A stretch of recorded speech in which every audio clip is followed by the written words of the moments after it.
वृंदावन की जय। जय जय श्री राधे श्याम। हरि ओम तत्सत्। श्रीमते रामचंद्राय नमः। ओम नमः परमहंसाय स्वादित चरण कमल भक्तजनवासाय श्री रामचंद्राय कृष्णाय वासुदेवाय हरे परमात्मने प्रणतक्लेशनाशाय गोविंदाय नमो नमः।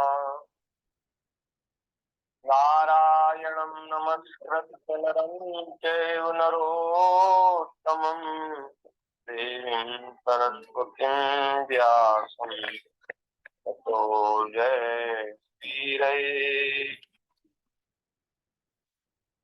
सीतानाथ समारंभां श्रीरामानन्दार्यमध्यमाम् अस्मदाचार्यपर्यन्तां वन्दे गुरुपरम्पराम्।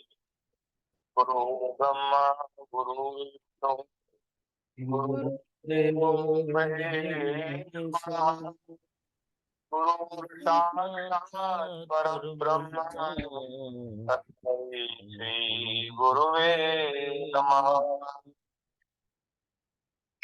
प्रहलाद नारद पराशर पुंडरीक व्यासाम्बरीश सुकुशोनक भीष्मदार्य कुसुमांगदार्जुन वशिष्ठ विभीषणानि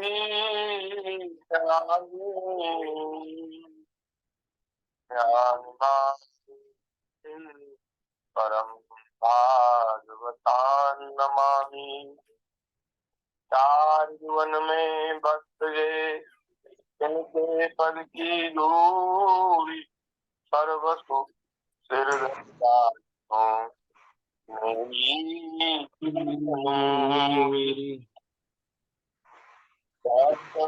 भगवंतु गुरु चतुर्नाम वपुएक इनके पद वंदन किए नाहे विघ्न सनेक।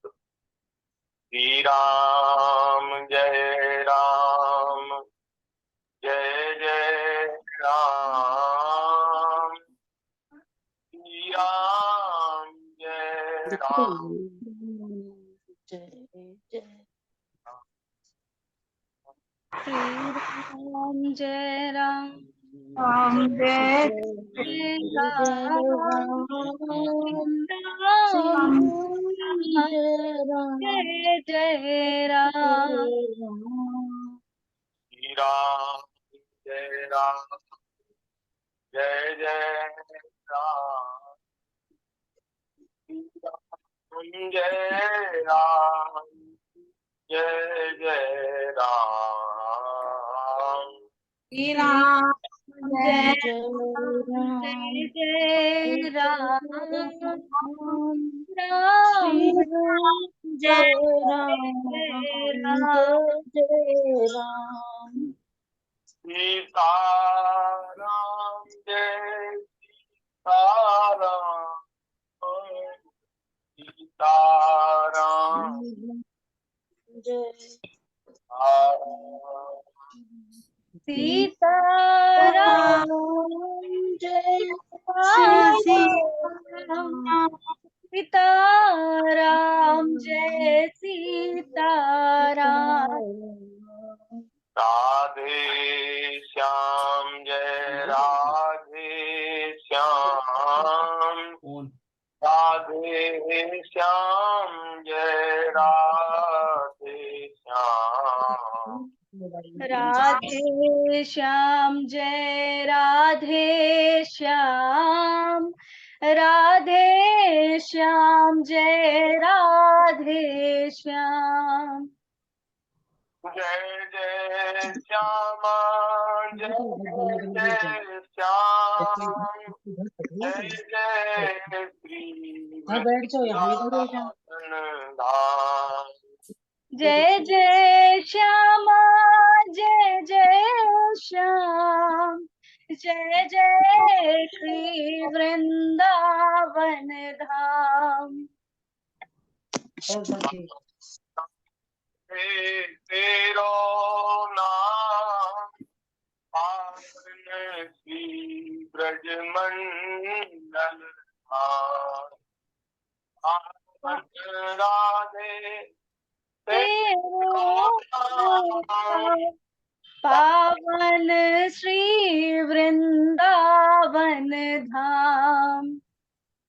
श्री राम जय जय राम श्री राम जय जय राम श्री राम जय जय राम श्री राम जय जय राम श्री राम जय जय राम श्री राम जय जय राम श्री राम जय जय राम श्री राम जय जय राम। बोलिए सियावर रामचंद्र भगवान की जय। श्री वृंदावन बिहारी लाल की जय। श्री राधा वल्लभ लाल की जय। बांके बिहारी लाल की जय।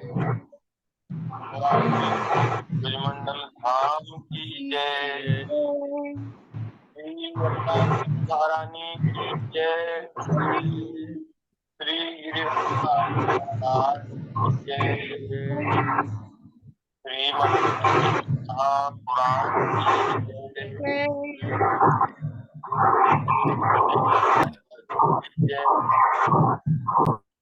श्री परीक्षित जी महाराज की जय। भगवान श्री वेद व्यास जी महाराज की जय। श्री सदगुरुदेव भगवान की जय। सब संत हरि भक्तन की जय।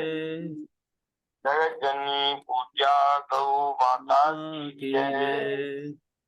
जय जय श्री राधे श्याम जय जय श्री सीताराम हर हर महादेव।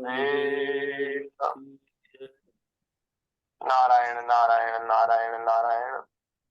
हरि शरणम।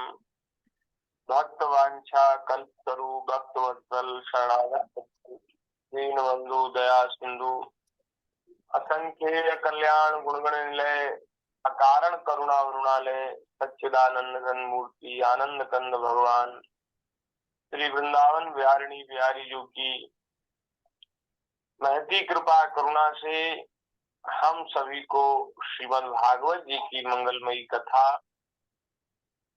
श्रवण करने का परम दुर्लभ सौभाग्य प्राप्त हो रहा है।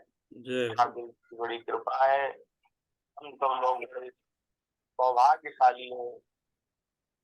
विज्ञान का सदुपयोग करते हुए अपने अपने घरों में बैठ कर के ही हम सब लोग भागवत जी का ये जो मंगल में सत्संग चल रहा है उसमें हम सम्मिलित होकर के और अपना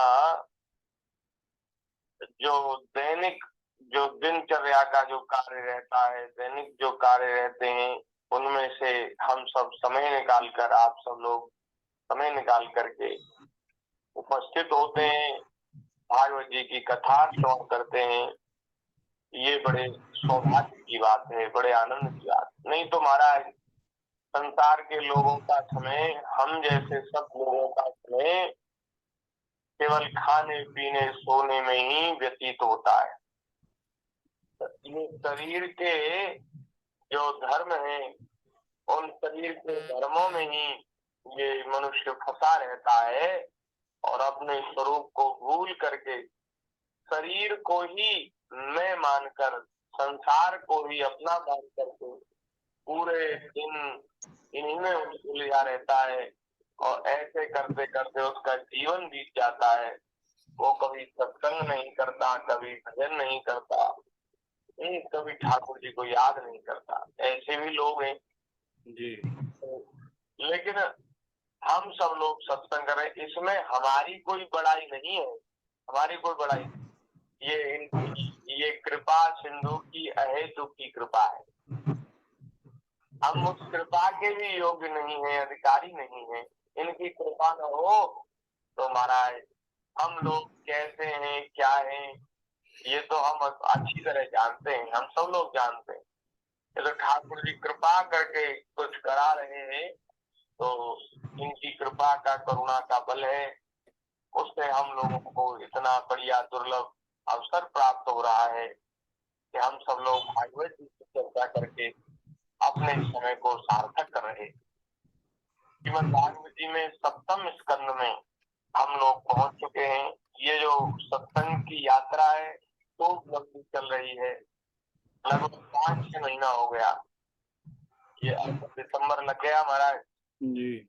और मई से 10 मई से चर्चा शुरू हुई। 10 मई से मई, जून, जुलाई, अगस्त, सितंबर, अक्टूबर, नवंबर, दिसंबर, 7 महीना होने वाले। उनमें कुछ अवकाश भी रहे, तो अवकाशों को हटा दें तो कम से कम 6 महीना तो कथा हुई होगी जी। तो 6 महीने कथा हुई, तो उसमें 1-1 घंटे सत्संग करके हम लोग 7वें स्कंद में श्री प्रहलाद जी का मंगलमय चरित्र हम सब लोगों ने श्रवण किया। कल श्री प्रहलाद जी के चरित्र की सलग स्तुति का वर्णन करके कल कथा को विश्राम दिया गया। वहीं से हम आगे अब प्रारंभ कर रहे हैं। बोलिए भक्त वत्सल भगवान की जय। श्री नारद जी महाराज कह रहे हैं, एतस्य पुरुषस्य मृगे इंद्रलीला दैत्येन्द्रयूथपवधम् प्रयतः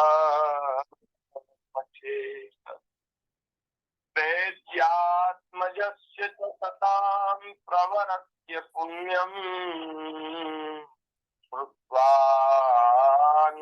श्रुत्वानुभावपुतो अयमेकम्। जो मनुष्य परम पुरुष परमात्मा की यह नृसिंह लीला, हिरण्यकश्यप का वध और संत शिरोमणि प्रहलाद जी का पावन प्रभाव, पावन चरित्र एकाग्र मन से पढ़ता है और सुनता है, वह भगवान के अभय पद वैकुंठ को प्राप्त होता है। ठाकुर जी के चरणों में वो पहुंच जाता है। ये श्री नारद जी कह रहे हैं। आगे कह रहे हैं कि हे युधिष्ठिर, इस मनुष्य लोक में तुम लोगों के भाग्य अत्यंत प्रशंसनीय हैं। युधिष्ठिर से कह रहे हैं नारद जी कि तुम लोग जो पांडव है ना, तो पांडव तुम लोगों के भाग्य बड़े प्रशंसनीय हैं। तुम्हारे भाग्य की प्रशंसा सब जगह होती है। क्यों? क्योंकि तुम्हारे घर में साक्षात परब्रह्म परमात्मा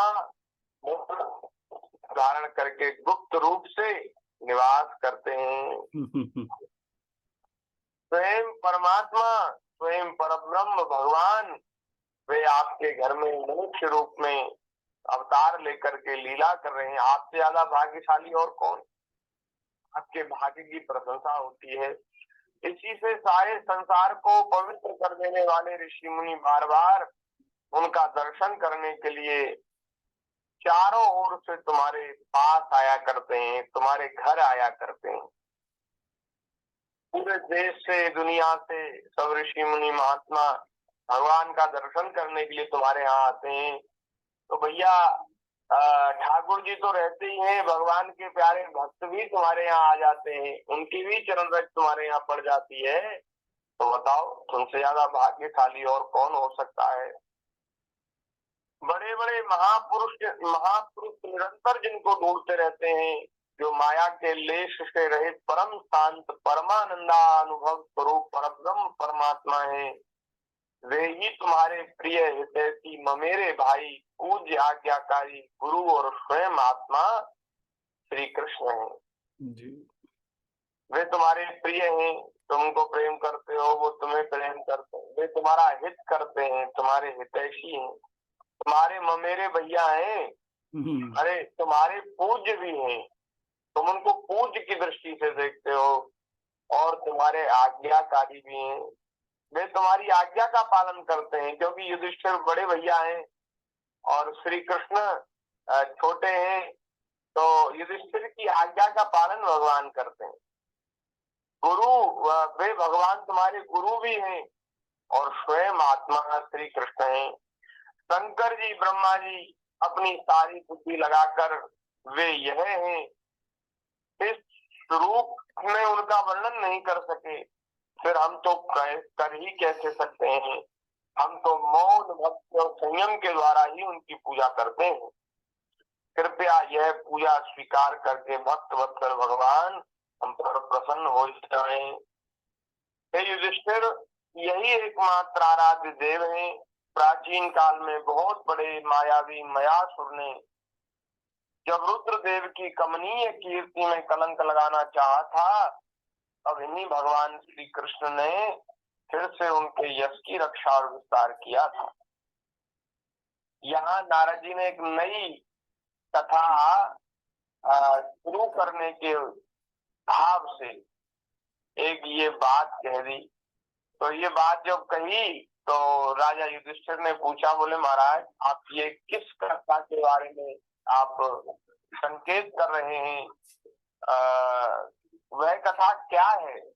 रुद्रदेव भगवान शंकर उनका यश मैं दानव कैसे नष्ट करना चाहता था और भगवान श्री कृष्ण ने किस प्रकार उनके यश की रक्षा की, आप कृपा करके बतलाइए।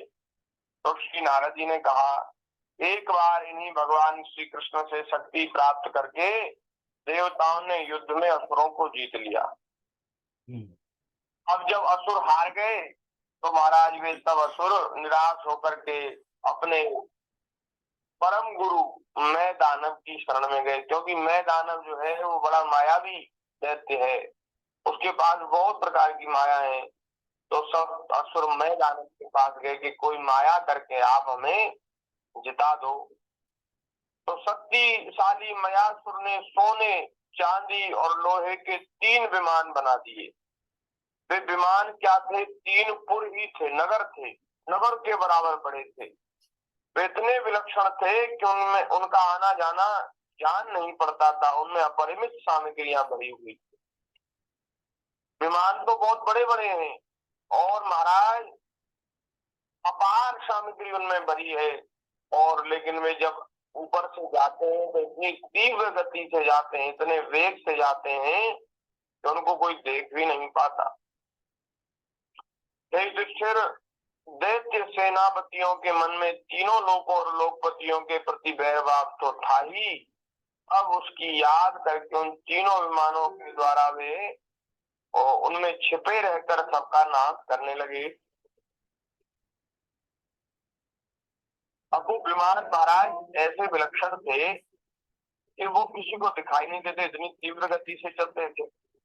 उन विमानों में बैठकर ये असुर सभी दिशाओं में घूमने लगे और जहां जहां अपने किसी शत्रु को देखते वहां वहां उसको नष्ट कर देते। तो इससे महाराज देवता बड़े दुखी हो गए। तब महाराज सारी प्रजा और लोकपाल भगवान शंकर की शरण में गई, उनसे प्रार्थना की कि हे प्रभु, त्रिपुर में रहने वाले असुर हमारा नाश कर रहे हैं, हम आपके हैं, आपकी शरण में, हे देवादिदेव आप हमारी रक्षा कीजिए। उनकी प्रार्थना सुनकर भगवान शंकर ने कृपा पूर्ण शब्दों में कहा, डरो मत। फिर उन्होंने अपने धनुष पर बाण चढ़ाकर तीनों पुरों पर छोड़ दिया। उनके उस बाण से सूर्यमंडल से निकलने वाली किरणों के समान अन्य बहुत से बाण निकले, उनमें से मानो आग की लपटें निकल रही थीं। उनके कारण उन पुरों का दिखना, उन नगरों का दिखना बंद हो गया। उनके स्पर्श से सभी विमानवासी निष्प्राण होकर गिर पड़े। महामायावी में बहुत से उपाय जानता था, वह उन दैत्यों को उठा लाया और अपने बनाए हुए अमृत के कुएं में डाल दिया। उस सिद्ध अमृत रस का स्पर्श होते असुरों का शरीर अत्यंत तेजस्वी और वज्र के समान सुदृढ़ हो गया। वे बादलों को विदीर्ण करने वाली बिजली की आग की तरह उठ खड़े हुए। इन्हीं भगवान श्री कृष्ण ने जब देखा कि महादेव जी तो अपना संकल्प पूरा न होने के कारण उदास हो गए हैं, तब उन असुरों पर विजय प्राप्त करने के उन्होंने एक युक्ति की। शंकर जी नहीं जीत पाए और महाराज भोले बाबा तो उदास हो गए। अब भगवान ने एक युक्ति करी।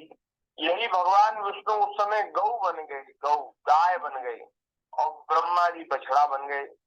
दोनों ही मध्याह्न के समय उन तीनों पुरों में गए और उस सिद्ध रस के कुएं का। अब ये देवता तो इतना महाराज लड़ाई करते, युद्ध करते, दैत्यों को मारते, और पीछे वो महाराज असुर मैं दानव के पास जाकर के वो सभी अपने भाई बंधुओं को जिंदा करा लेते, जीवित करा लेते, कुएं में डाल देते, कुएं में आदमी जिंदा हो जाता। तो भगवान ने कहा कि सबसे पहले इनके कुएं को ही समाप्त किया जाए, अमृत के कुएं को। तो भगवान तो बन गए गैया और ब्रह्मा जी को अपने साथ लिया, ब्रह्मा जी बन गए बछड़ा। तो दोनों गए और महाराज उस कुएं में भरा हुआ सारा अमृत पी गए। और उसमें उस कुएं के रक्षक दैत्य इन दोनों को देख रहे थे, फिर भी भगवान की माया से वे इतने मोहित हो गए कि उन्हें रोक ना सके। भगवान की माया ऐसी है महाराज कि जो चलने वाले हैं उनको जड़ बना दे और जड़ को चेतन बना दे, चेतन को जड़, जड़ को चेतन बना दे। तो देखने वाले सब देखते ही रह गए, वो कुछ रोक नहीं पाए। और जब उपाय जानने वालों में श्रेष्ठ मयासुर को यह बात मालूम हुई, तब भगवान की लीला का स्मरण करके उसे कोई शोक न हुआ। शोक करने वाले अमृत रक्षकों से उसने कहा, भाई देवता, असुर, मनुष्य अथवा कोई भी प्राणी अपने पराय अथवा दोनों के लिए जो प्रारब्ध का विधान है उसे मिटा नहीं सकता। जो होना था हो गया, तो करके क्या करना है। इसके बाद भगवान श्री कृष्ण ने अपनी शक्तियों के द्वारा भगवान के युद्ध की सामग्री तैयार की, और फिर हमारा युद्ध की सामग्री सब तैयार हुई और सामग्री से सज धज कर भगवान शंकर रथ पर सवार हुए और धनुष बाण धारण किया। भगवान शंकर ने अभिजित मुहूर्त में धनुष पर बाण चढ़ाया और उन तीनों दुर्भेद्य विमानों को जिनको भेदना बड़ा कठिन था, उनको भस्म कर दिया। युधिष्ठिर उसी समय स्वर्ग में दुंदुभियां बजने लगी, सैकड़ों विमानों की भीड़ लग गई। देवता, ऋषि, पितर, सिद्धेश्वर आनंद से जय जयकार करते हुए पुष्पों की वर्षा करने लगे, अप्सराएं नाचने गाने लगी। युधिष्ठिर इस प्रकार उन तीनों पुरों को जलाकर भगवान शंकर ने पुरारी की पदवी प्राप्त की।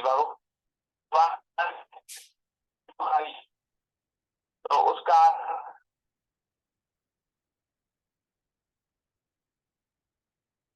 जय जय श्री राधे।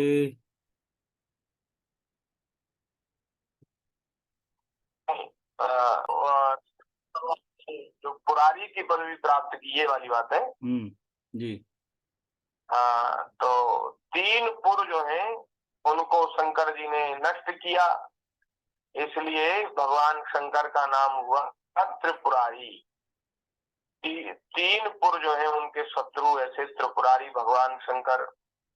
उन्होंने ब्रह्मादि देवताओं ने भगवान की स्तुति करी और सभी देवता अपने धाम चले गए। और महाराज आत्म स्वरूप जगत गुरु भगवान श्री कृष्ण इस प्रकार अपनी माया से जो मनुष्यों की सी लीलाएं करते हैं, ऋषि लोग उन्हीं अनेकों लोक पावन लीलाओं का गान करते हैं। ऋषि मुनिगण भक्तजन उन लीलाओं का गान किया करते हैं।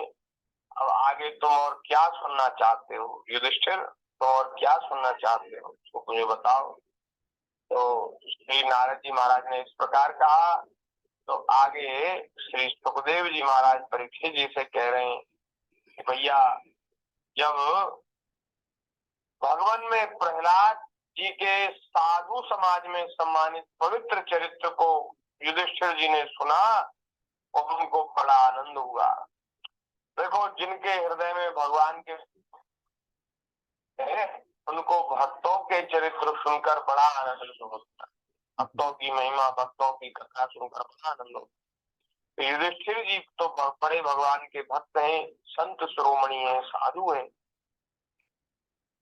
उन्होंने महाराज प्रहलाद जी का चरित्र सुना, आनंदित हो गए। उन्होंने नारद जी से पूछा, युधिष्ठिर उवाच भगवन् श्रोतुमिच्छामि नृणाम धर्म सनातनम वर्णाश्रमाचारयुतम यत् पुमान् विन्दते परम। युधिष्ठिर जी ने कहा, भगवान, अब मैं वर्ण और आश्रमों के सदाचार के साथ मनुष्यों के सनातन धर्म का श्रवण करना चाहता हूँ। सनातन धर्म क्या है? लोग बहुत महाराज आजकल शोर है, सनातन धर्म, सनातन धर्म, सनातन धर्म। तो सनातन धर्म क्या है और उस सनातन धर्म के अनुसार मनुष्यों के वर्ण और आश्रमों के धर्म क्या है, उनको मैं श्रवण करना चाहता हूँ। बहुत सुंदर चर्चा है। यहाँ मनुष्य के धर्म जो है उनकी चर्चा की गई है। नारद जी श्रोता, नारद जी वक्ता हैं, युधिष्ठिर जी श्रोता हैं। दोनों के सत्संग में बड़ी सुंदर चर्चा हुई। उसको श्रवण करने का सौभाग्य हम लोगों को प्राप्त हो रहा है। क्योंकि युधिष्ठिर जी ने कहा, क्योंकि धर्म से ही मनुष्य को ज्ञान, प्रेम और भगवान की प्राप्ति होती है। कितनी बढ़िया बात, बहुत महाराज समझने वाली बात है। युधिष्ठिर जी कह रहे हैं कि मैं सनातन धर्म की शिक्षा आपके द्वारा ग्रहण करना चाहता हूँ, क्योंकि धर्म से ही मनुष्य को ज्ञान होता है, धर्म से ही मनुष्य को भगवान में प्रेम होता है, और धर्म के पालन से ही भगवान की प्राप्ति होती है। जो लोग अपने धर्म का पालन नहीं करते, वे लोग कितनी भी बात बनावे, वो कितना भी वो करें, नाटक करें, दंभ करें, उनको भगवान के चरणों में प्रेम और ज्ञान वैराग्य की प्राप्ति नहीं होती। इसलिए अपने धर्म का पालन सबसे पहले, ये धर्म का पालन जो है वो नींव है, नींव जी। हाँ, अगर आपकी नींव मजबूत होगी ना, तो उस मजबूत नींव पर ज्ञान, वैराग्य और प्रेम की इमारत बन जाएगी। और यदि नींव ही कमजोर है, धर्म ही नहीं है जीवन में, तो फिर वहां ना ज्ञान ठहरेगा, न वैराग्य ठहरेगा और न भक्ति प्रेम ठहरेगा। तो सबसे पहले अपने धर्म का पालन। सनातन धर्म क्या है उसको हम लोग श्रवण करेंगे।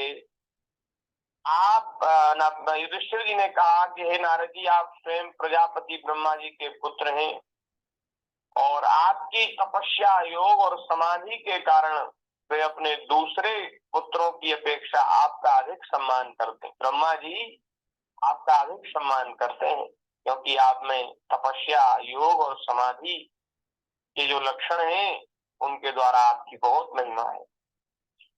तो आपके समान नारायण परायण, भगवान का भक्त, दयालु, सदाचारी और शांत ब्राह्मण धर्म के गुप्त से गुप्त रहस्य को ठीक ठीक जानते हैं।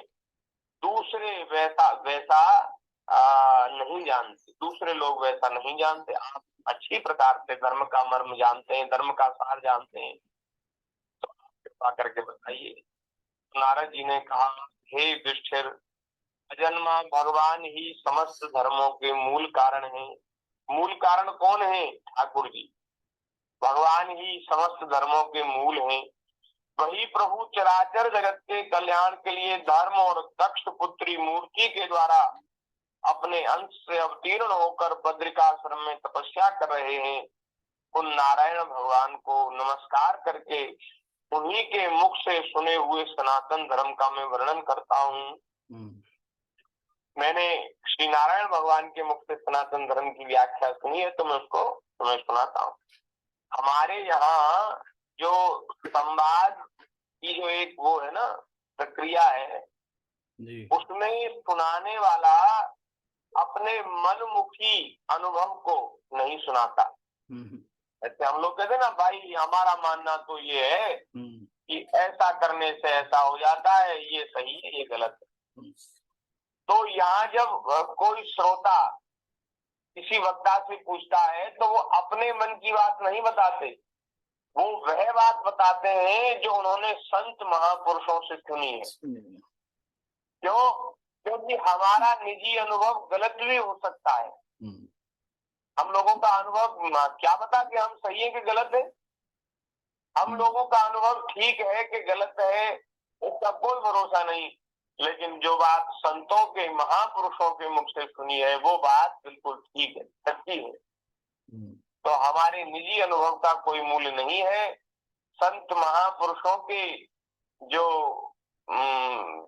वाक्य हैं, संत महापुरुषों की जो वाणी है, उनके जीवन का जो त्याग तपस्या ज्ञान वैराग्य उससे महाराज जो अनुभव उन्हें प्राप्त हुआ वह अनुभव महाराज मूल्य का है।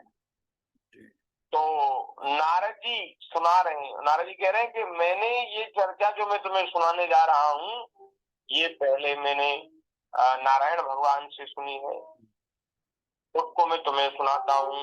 अब आप ध्यान से श्रवण करिए। हे युधिष्ठिर, सर्वदेव स्वरूप सर्व वेद स्वरूप भगवान श्री हरि, उनका तत्व जानने वाले महर्षियों की स्मृतियां और जिससे आत्मग्लानि न होकर आत्म प्रसाद की उपलब्धि हो वह कर्म धर्म के मूल है। भगवान श्री हरि और उनके तत्व को जानने वाले महर्षियों की स्मृतियां, जो उन्होंने जिन ऋषि मुनियों ने जो ग्रंथ लिखे उनके अनुसार जो कर्म किए जाए वो धर्म के मूल है। और जिससे आत्मग्लानि न हो, जो कर्म करने से पीछे पछतावा ना हो, हमारी आत्मा हमें कोसे ना, मन में ये ना हो कि अरे ये तो ठीक नहीं हुआ, और आत्म प्रसाद की हमारी आत्मा प्रसन्न हो, तो वह जो कर्म है वे धर्म के मूल है। और वे कर्म कौन से हैं? सबसे पहले है सत्यम दया तपः शौचम तितिक्षेक्षा समोदमः अहिंसा ब्रह्मचर्यम च त्यागः स्वाध्याय आर्जवम। भैया सनातन धर्म किसी मत पंथ मजहब का नाम नहीं है। सनातन धर्म जो जीवन को जीने के लिए जो सर्वोत्कृष्ट उपयोगी है, ऐसे जो लक्षण हैं, ऐसे जो गुण हैं, उनका नाम ही सनातन धर्म है। हाँ, आप जीवन जी रहे हैं, आप संसार में आए हैं और आपको मनुष्य शरीर मिला है और आपको ये धरती आपको रहने के लिए मिली है। यहाँ और भी प्राणी रहते हैं, तो उन सभी प्राणियों के साथ आप सामंजस्य बिठा करके ठीक ठीक प्रकार से चलें और जिससे उनको भी कोई कष्ट ना हो, दूसरे प्राणियों को हमसे कष्ट ना हो। तो ऐसी जो कला सिखाने वाली जो एक इंस्टीट्यूशन है, एक ऐसी कला सिखाने वाला जो एक केंद्र है, वो सनातन धर्म है। नहीं तो लोग तो महाराज अपनी बात को ही बड़ा बनाने में सब लगे हैं, दूसरे के मत को, दूसरे के विचार को, दूसरे के धर्म को छोटा बनाकर अपने को श्रेष्ठ मानने की बात पर होड़ लगी है और दूसरों को दबा करके अपनी उन्नति चाहते हैं। लेकिन हमारे यहाँ महाराज किसी को दबाने की बात नहीं है। सबसे पहले कहा गया सत्यम दया तपः शौचम तितिक्षेच्छा समोदमः अहिंसा ब्रह्मचर्यं च त्याग स्वाध्याय आर्जवम्। हे युधिष्ठिर, धर्म के 30 लक्षण शास्त्रों में कहे गए हैं। कौन से लक्षण हैं? आप ध्यान से श्रवण करिए, हो सके तो आप लोग इनको याद कर लीजिए, कंठस्थ कर लीजिए। पहला है सत्य। सबसे पहला है सत्य। धर्म का जो मूल है वो सत्य है। धर्म का जो मूल लक्षण है वो सत्य है। धर्म न दूसर सत्य समाना। सत्य की बड़ी महिमा है। पर जिसके जीवन में सत्य होता है ना, जिनके जीवन में सत्य होता है, उनसे कोई पाप बनता ही नहीं। जिन्होंने ये व्रत ले लिया है कि मैं झूठ नहीं बोलूंगा, उनसे कोई अपराध, कोई पाप होगा ही नहीं। पाप महाराज वही होता है जहाँ झूठ होती है, जहाँ मृषा होती है। भागवत जी में आप लोगों ने श्रवण किया, अधर्म की पत्नी का नाम है मृषा, झूठ। धर्म जहाँ होता है वहाँ उसको अगर झूठ का साथ मिल जाए, मृषा का साथ मिल जाए, तो वहाँ उसका कुलवा, परिवार बढ़ जाता है। भाई पति पत्नी के संयोग से फिर परिवार बढ़ता है। तो पति तो है अधर्म और पत्नी है मृषा, तो दोनों का संयोग होता है। झूठ जब मिल जाती है अधर्म से तो दोनों का परिवार बढ़ जाता है। जहाँ झूठ आ जाता है वहाँ सारे दोष आ जाते हैं, और जहाँ सत्य रहता है वहाँ महाराज सारे सद्गुण आ जाते हैं। तो सबसे पहले सत्य। दूसरे नंबर पे दया, सभी प्राणियों के ऊपर दया। दया महाराज किसे कहते? दया किसी दुखी प्राणी को देखकर उसके दुख के अनुभव को ही दया कहते हैं।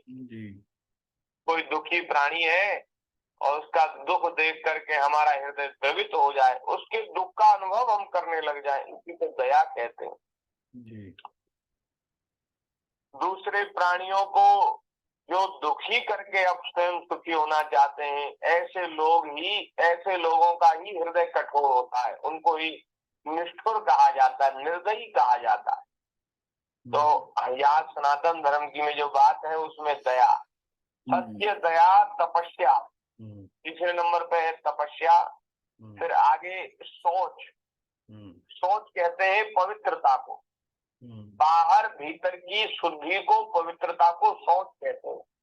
और तपस्या तो कहते हैं सत्य के पालन में, अहिंसा के व्रत के पालन में, अपने धर्म के पालन में जो मनुष्य को कष्ट होता है उसी को तपस्या कहते हैं। जैसे आजकल लोग कहते हैं कि अरे सच्चाई से जीना तो बड़ा मुश्किल है, बड़ा कठिन है, झूठ बोले बिना महाराज गुजारा नहीं होता, और सच्चाई से, ईमानदारी से जियो तो उसमें तो जीना बड़ा कठिन है। हाँ बिल्कुल सही बात है, ये बात बिल्कुल सही है। लेकिन जो अपने धर्म के पालन में कठिनाई उठाई जाती है ना, उसी को तपस्या कहते हैं। और भैया धर्म के पालन में कठिनाई आवे और उस तरह की फिर तपस्या बने, तो अपने आप को बड़ा भाग्यशाली समझना चाहिए कि ठाकुर जी की कृपा से हम लोगों की तपस्या हो रही। वैसे तो हम कोई तप कर नहीं सकते। हमसे कहा जाए कि भाई जंगल में जाओ, वहाँ हवा पीकर, जल पीकर भजन करो, तप करो, तो वो तो हमसे नहीं होगा।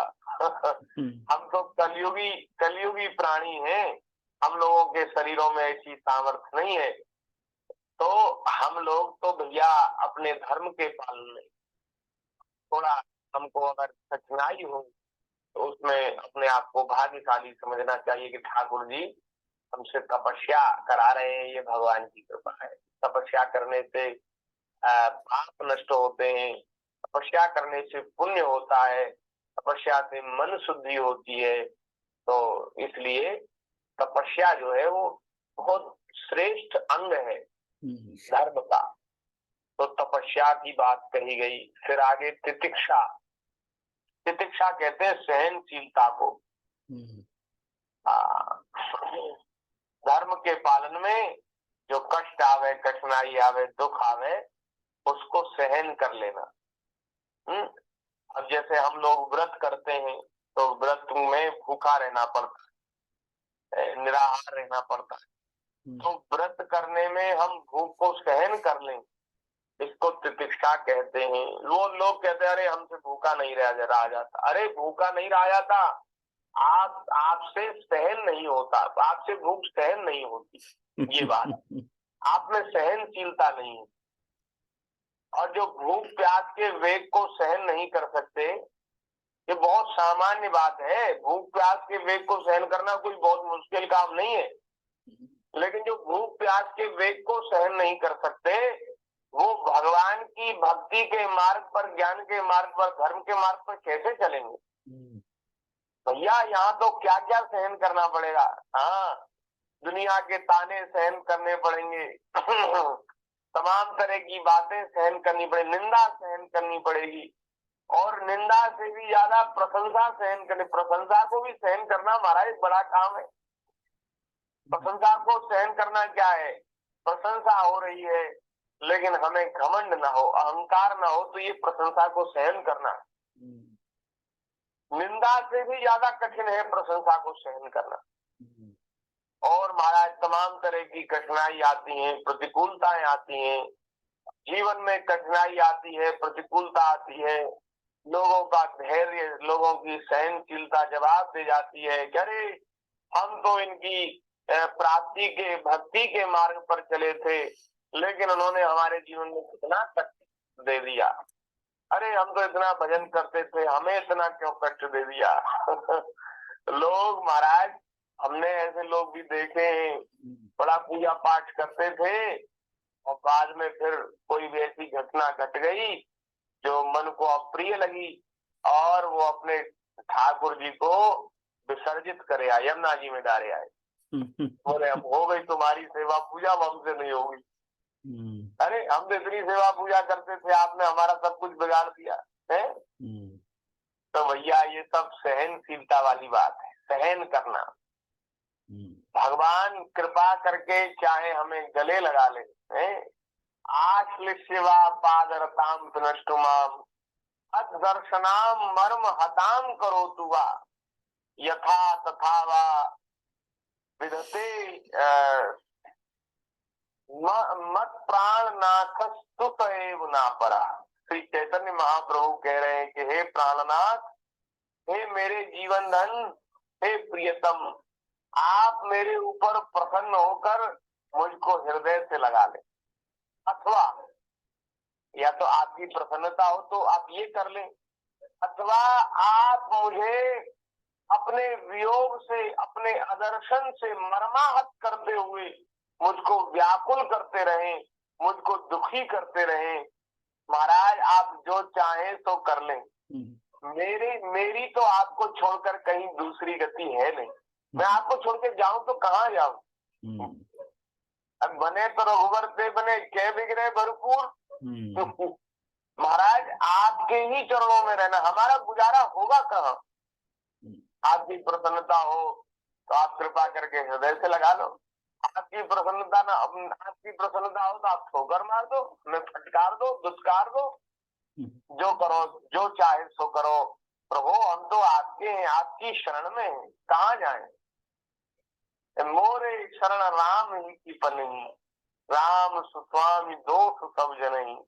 भरत जी महाराज सोचते हुए जा रहे हैं कि कहीं ऐसा ना हो कि प्रभु मुझे देख करके उठ के चल दें, जब मुझे देख ले तो न मेरी ओर बढ़े, न मुझे हृदय से लगावे, न मुझसे प्रेम करें, वो दूसरी ओर चल दे, मुझसे मुख मोड़ कर चल दें दूसरी ओर। कहीं ऐसा ना हो जाए, कहीं सरकार ऐसा समझते हो कि इस वनवास के काम में भरत का मत है, तो शायद कहीं नाराज हो तो ठाकुर जी ऐसे चल दे छोड़ के, ऐसा मन में उनके बात आई। तो मन में ऐसी बात आई तो एक बार पैर रुक गए कि अब क्या करें, लेकिन दूसरे ही क्षण मन में भाव आया कि भले ही वे मुझे छोड़कर चल दे, मुझे मेरी ओर से मुंह फेर कर चल दे ठाकुर जी, लेकिन फिर भी मेरा तो ठिकाना प्रभु के चरणों की जो पादुकाएं है ना, उन्हीं में है। मेरा तो ठिकाना कहीं दूसरी जगह है नहीं। अगर वे चाहे गले लगा ले तो भी हम तो उन्हीं के हैं, और चाहे हमें हमसे मुख मोड़ करके चल दे तो भी हम उनके, हम जाएं तो कहाँ जाएं। तो भैया वे भक्ति के मार्ग में नहीं चल सकते जिनके जिनके जीवन में सहनशीलता नहीं। जो सहनशील नहीं है वो भक्ति के मार्ग में कैसे चलेंगे, धर्म का पालन भी नहीं कर सकते। इसलिए तितिक्षा होनी चाहिए। आगे कह रहे हैं उचित अनुचित का विचार, ये सही है ये गलत है ऐसा विचार, ये धर्म का लक्षण है। मन का संयम, हमारा मन विषयों में न जाए, हमारा मन कुपथ न करे, हमारा मन जो है अधर्म की ओर प्रवृत्त न हो, इसको मन का संयम कहते हैं। मन में ऐसी कोई बात ही ना आवे। और आगे कह रहे हैं इंद्रियों का संयम, अगर आपका मन संयमित रहेगा तो इंद्रिय भी संयमित रहेंगी, और मन ही हमारा संयमी है तो फिर इंद्रियां तो अपने अपने विषयों की ओर ले जाएंगी और वो सर्वनाश कर देंगी, नष्ट कर देंगी। इंद्रियों का संयम होना चाहिए। अहिंसा, अहिंसा का व्रत होना चाहिए। अहिंसा कहते हैं सभी प्राणियों के ऊपर दया का भाव, किसी भी प्राणी को मन वाणी क्रिया से कष्ट न देना, हमारी वाणी से भी किसी को कष्ट ना हो, हमारे मन से भी किसी का बुरा ना सोचें, और शरीर से भी किसी का बुरा ना करें, इसको अहिंसा व्रत कहते हैं। बहुत से लोग कहते हैं अरे हम तो सच्ची बात कहते हैं, किसी को बुरी लगे तो लगे। तो भैया सच बात कहने का तुमने ठेका ले लिया है। ठाकुर जी ने तुम्हें ठेका देके भेजा है कि तुम्हें सच्ची बात कहनी है। भाई वेदों में लिखा है सत्यम वद, उन्हें सत्य बोलो लेकिन प्रियम वद, ऐसा सत्य भी मत बोलो जो कठोर हो, उसकी आवश्यकता पड़े तो बोलो, लेकिन जहां आवश्यकता नहीं है तो वहां तो प्रियम वद, बोले सत्य भी बोलो, सत्य के साथ प्रिय भी बोलो। इसका मतलब ये नहीं झूठ बोलो, झूठ बोलने की तो बात कहीं है ही नहीं। हाँ, लेकिन ज्यादा खरी बात कहना भी अच्छा नहीं है। सत्य बोलो और सत्य के साथ प्रिय बोलो, और नहीं तो मौन हो जाओ, चुप हो जाओ, झूठ मत बोलो। तो भैया वाणी से भी किसी को कष्ट ना हो, गाली गलौज करना, दूसरे का अपमान, निंदा, तिरस्कार, ये सब करना जिससे दूसरे प्राणी, दूसरे किसी को कष्ट हो जाए, तो ये वाणी की हिंसा है, ऐसा नहीं करना चाहिए। वाणी की हिंसा नहीं करनी चाहिए, अहिंसा व्रत होना चाहिए। आगे कह रहे हैं ब्रह्मचर्य, ब्रह्मचर्य का पालन, त्याग, स्वाध्याय, सरलता, त्याग, महाराज इंद्रियों को विषयों से विरत करना, इंद्रियों को विषयों से विरत करना, और जितने में हमारा काम चल जाए उतना ही प्रयोग में लेना, बाकी सब जिनको आवश्यकता है उनको दे देना, इसको त्याग कहते हैं। अपने पास अपनी प्रिय वस्तु को किसी दूसरे को दे देना, इसको त्याग कहते हैं। और स्वाध्याय, स्वाध्याय माने ग्रंथों का अवलोकन, दर्शन, हमारे जो हमारे यहाँ इतने पुराण हैं, इतने शास्त्र हैं, वेदादि ग्रंथ हैं, उनका स्वाध्याय, उनका पठन, श्रवण पठन। और आगे कह रहे हैं सरलता, सरलता महाराज धर्म का लक्षण है। जो धार्मिक प्रवृत्ति के जो लोग होते हैं वो सरल होते हैं, उनमें कपट कुटिलता नहीं होती। धर्मी पापी जो लोग होते हैं वे ही कुटिल होते हैं, उनके मन में कुछ और है, वाणी में कुछ और है।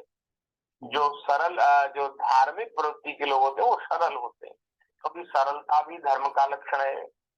और आगे कह रहे हैं संतोष, संतोष कहते हैं महाराज हमारे प्रारब्ध के अनुसार भगवान की इच्छा से जो कुछ हमें प्राप्त है, और जो कुछ प्राप्त हो रहा है अथवा प्राप्त होगा उसमें संतुष्ट रहना। इसका मतलब ये नहीं है कि हम अपनी ओर से कर्म ना करें, क्रिया ना करें, चेष्टा ना करें। चेष्टा करनी है, क्रिया करनी, कर्म करना है, लेकिन उसमें जो फल हमें कर्म क्रिया तो पूरी शक्ति लगाकर करनी है, बहुत मेहनत से करनी है, लेकिन जो कुछ मिले उसमें संतुष्ट रहना है।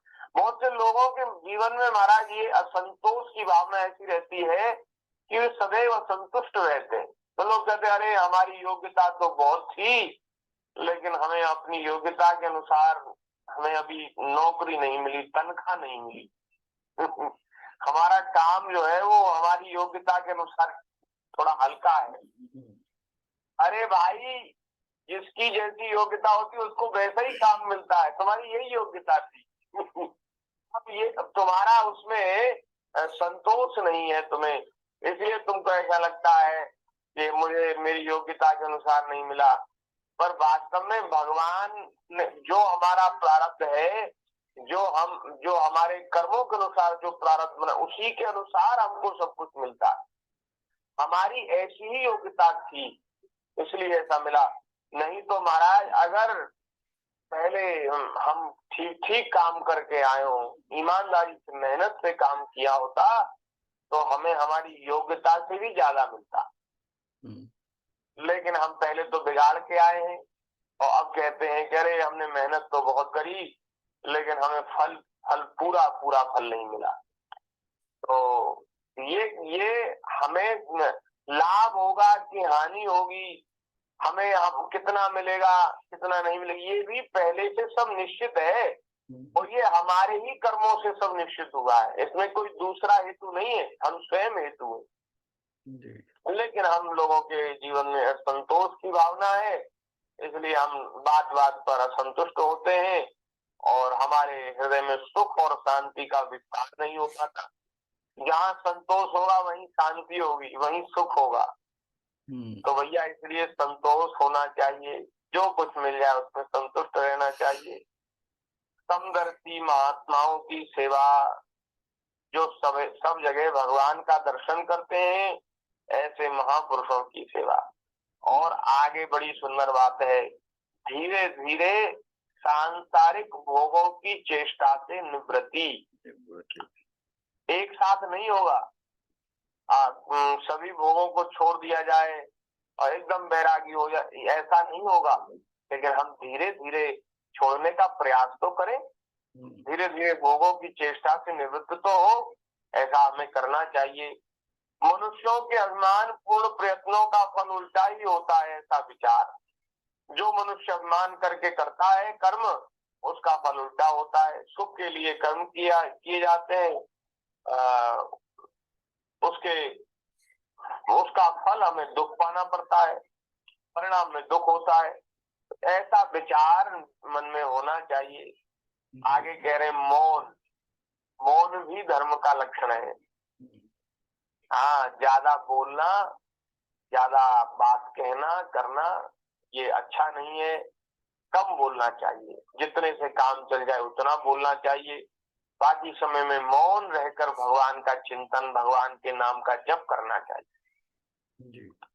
देखो, ज्यादा बोलने से बड़ी हानि है। ज्यादा बोलने से एक तो क्या होता है कि मौन रहकर जो हम भगवान के नाम का जप कर पाते वो नहीं कर पाते। वो ज्यादा बोलने से वो हम भजन नहीं कर पाते। और दूसरी बात ये है कि जो ज्यादा बोलते हैं उनसे पर निंदा पर चर्चा हो जाती है, दूसरे की निंदा उनसे हो जाती है, दूसरे की चर्चा हो जाती है और उनसे असत्य वे ज्यादातर लोग, सबकी नहीं कह रहे हैं, लेकिन ज्यादातर लोग जो ज्यादा बोलते हैं वो प्राय झूठ बोलते हैं। वो उनके जीवन में झूठ होता है, वो यहाँ की बात वहां लगाते हैं, ऐसा करते वैसा करते हैं। तो जो ज्यादा बोलने वाले लोग होते हैं वो झूठ भी बोलते हैं। तो ये सब जो दोष हैं वो ज्यादा बोलने से आ जाते हैं, इसलिए मौन रहना चाहिए, कम बोलना चाहिए।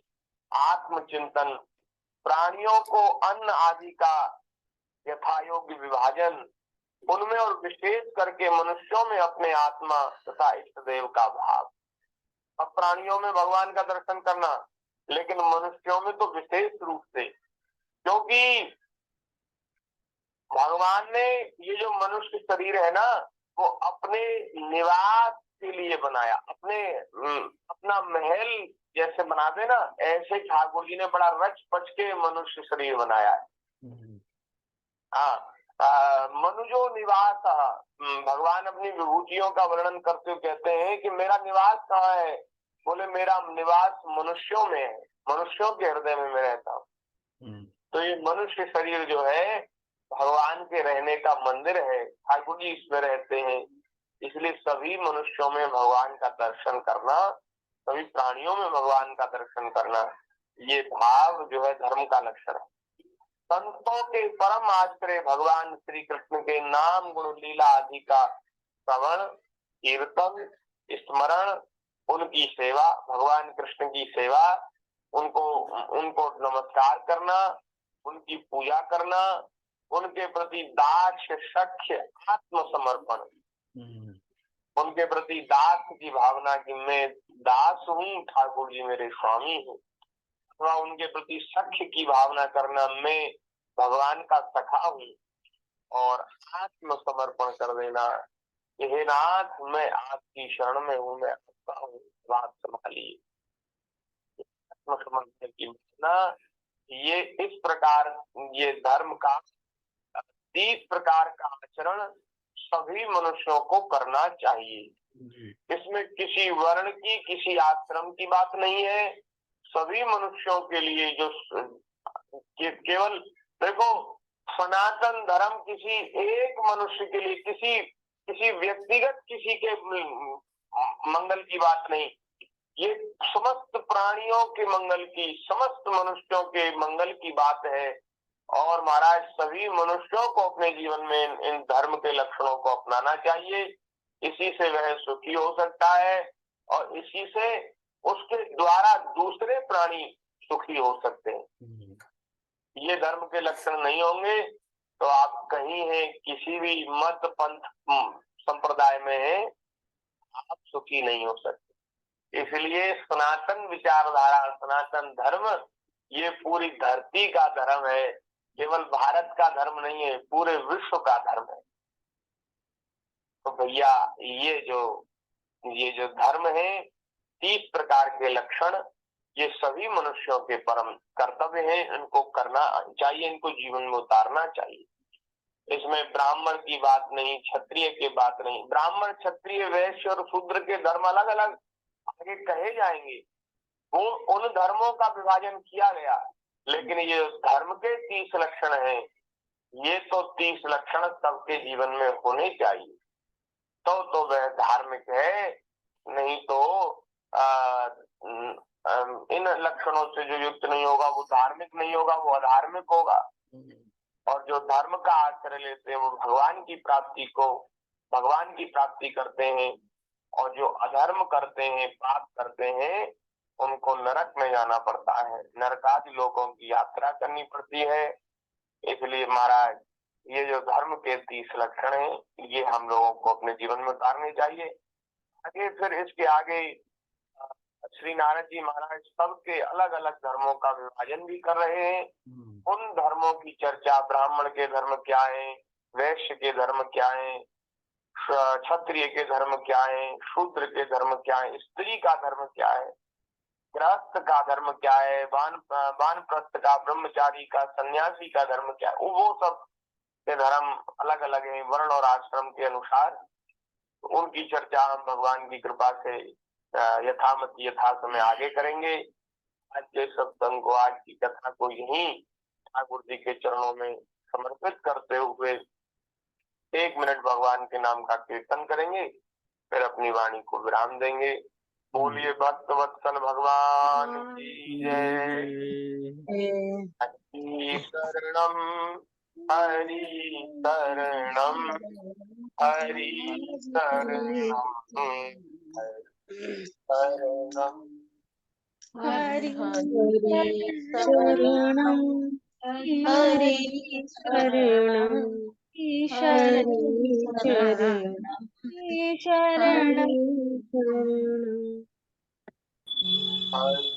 शरणं हरि शरणम हरि शरणम हरि शरणम हरि शरणम हरि शरणं हरि शरणं हरि हरि शरणं शरणं हरि शरणम हरि शरणम हरि शरणम हरि शरणम हरि शरणं हरि शरणं हरि शरणं